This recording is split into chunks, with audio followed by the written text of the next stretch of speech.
After a slight delay to avoid the beast that was Hades 2's surprise release, the Rogue Prince of Persia is finally here. The developer, Evil Empire, has crafted a gorgeous and wonderfully fluid experience, which I expected due to their past experience of working on Dead Cells DLC.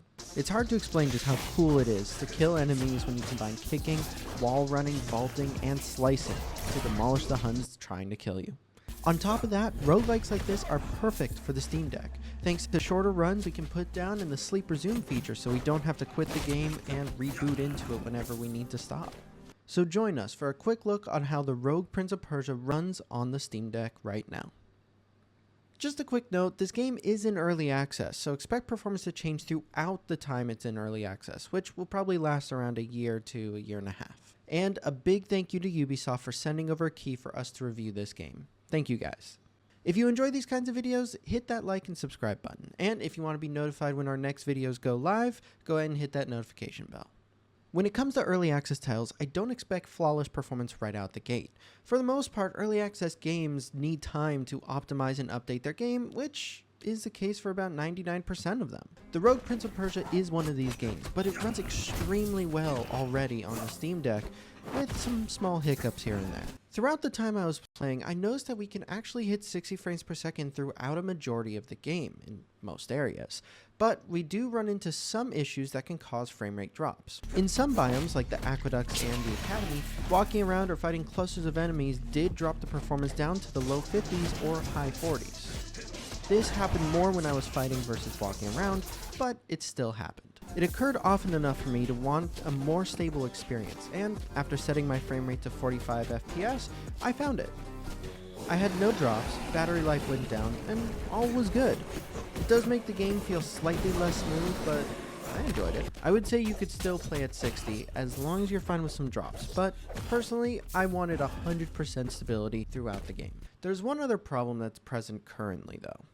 Microstutters. No matter the frame rate / refresh rate, the game suffers from small microstutters that happen as you play. I wouldn't say it's extremely jarring when you're in the zone, but if you really try to pay attention to it, you will start to notice the little stutters here and there. Nothing I tried fixed it, but I do believe that this is something that the team will be patching out throughout early access, so don't expect it to stay this way permanently. Thankfully though, it doesn't make the game feel any less playable, and I had a blast going through it. One thing to note is that there's no graphical or video settings to customize right now, so all we can do to optimize the game right now is change the frame rate and refresh rate, set a TDP limit, and force a resolution through Steam.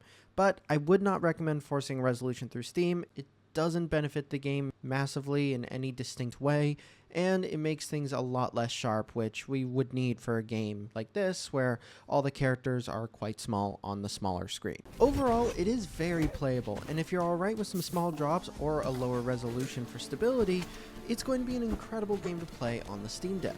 I would recommend setting the frame rate to 45 with a refresh rate of 90 on OLED or 45 on LCD, since it feels very smooth and stays stable. It's been a tough one for me to put down just because of how much fun it is, and I can tell it's only going to get better. You can go ahead and check out the game now on Steam. If you enjoyed this video, hit that like and subscribe button, and you can hit the notification bell to be notified when our next video goes live.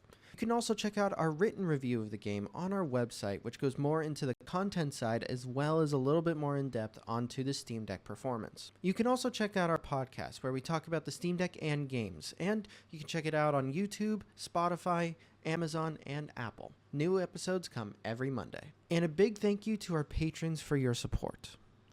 Subscribing to it can get you ad-free access.